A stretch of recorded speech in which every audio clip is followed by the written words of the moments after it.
TSRTC పేరు టీజీఎస్ఆర్టీసీగా మార్పు. లంచం తీసుకుంటూ రెడ్ హ్యాండెడ్ గా బుక్ అయిన కమిషనర్. రిజర్వేషన్లు అమలు చేయాలని కోరుతూ బీసీ సంఘాల ధర్నా. ఇలాంటి వార్తల్ని 30 సెకండ్స్ ఫుల్ న్యూస్ లో చూద్దాం.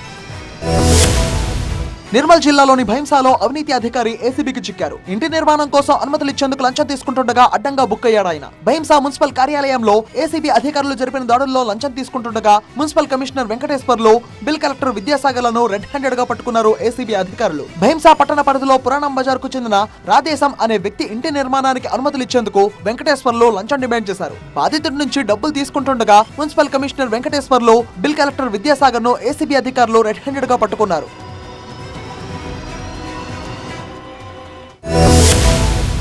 లోక్సభ ఎన్నికల వేళ పశ్చిమ బెంగాల్లో తృణమూల్ కాంగ్రెస్ ప్రభుత్వానికి గట్టి ఎదురుదెబ్బ తగిలింది. ఉపాధ్యాయ నియామక కుంభకోణం కేసులో 26,000 మంది టీచర్ల ఉద్యోగాలు రద్దు చేసిన కలకత్తా హైకోర్టు మరో సంచలన నిర్ణయం తీసుకుంది. ఓబీసీలో పలు క్లాసులను కొట్టివేసింది. 2010 తర్వాత నుంచి రాష్ట్ర ప్రభుత్వం జారీ చేసిన అన్ని ఓబీసీ ధృవపత్రాలను రద్దు చేస్తూ ఇప్పుడు ఉత్తర్వులు ఇచ్చింది. 2012 నాటి పశ్చిమ బెంగాల్లో వెనుకబడిన వర్గాల చట్టంలోని కొన్ని నిబంధనలు చట్టవిరుద్ధంగా ఉన్నాయంటూ హైకోర్టులో పిటిషన్లు దాఖలయ్యాయి. 2010-12 మధ్య రాష్ట్ర ప్రభుత్వం ఓబీసీ వర్గీకరణాలుగా పేర్కొన్న 42 క్లాసులు కొట్టివేస్తున్నట్టు వెల్లడించింది.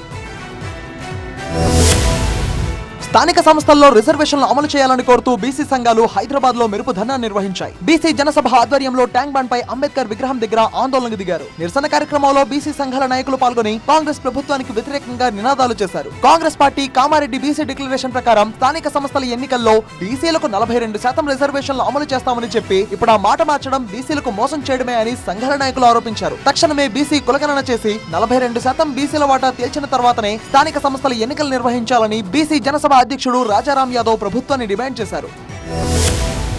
తెలంగాణ ప్రభుత్వం కీలక నిర్ణయం మేరకు టీఎస్ నుంచి టీజీగా మారుతోంది. దాంతో రాష్ట్రంలో ఇకపై టీఎస్ కు బదులుగా టీజీ కన్వెన్షన్. లోగోను మారుస్తున్నట్టు టీఎస్ఆర్టీసీ ఎండీ సజ్జనార్ తెలిపారు. సంస్థ ఎండీ సజ్జనార్ ట్విట్టర్ లో వెల్లడించారు. అధికారిక ట్విట్టర్ అకౌంట్లు కూడా టీజీఎస్ఆర్టీ సీఎండీ ఆఫీస్, టీజీఎస్ఆర్టీ సిహెచ్క్యూలను సంస్థ మార్చింది. ఇక ఎవరైనా సలహాలు సూచనలతో పాటు ఫిర్యాదులను మార్చిన ట్విట్టర్ అకౌంట్ల ద్వారా తమ దృష్టికి తీసుకురావాలని కోరారు సజ్జనార్. టీజీఎస్ఆర్టీసీ అందిస్తున్న సేవల గురించి తెలుసుకునేందుకు టీజీఎస్ఆర్టీసీ సీఎండీ ఆఫీస్, టీజీఎస్ఆర్టీ సిహెచ్క్యూ అకౌంట్లను ఫాలో అవ్వాలని విజ్ఞప్తి చేశారు. త్వరలో బస్సులు కూడా టీజీ సిరీస్ తో రిజిస్ట్రేషన్ కానున్నాయి.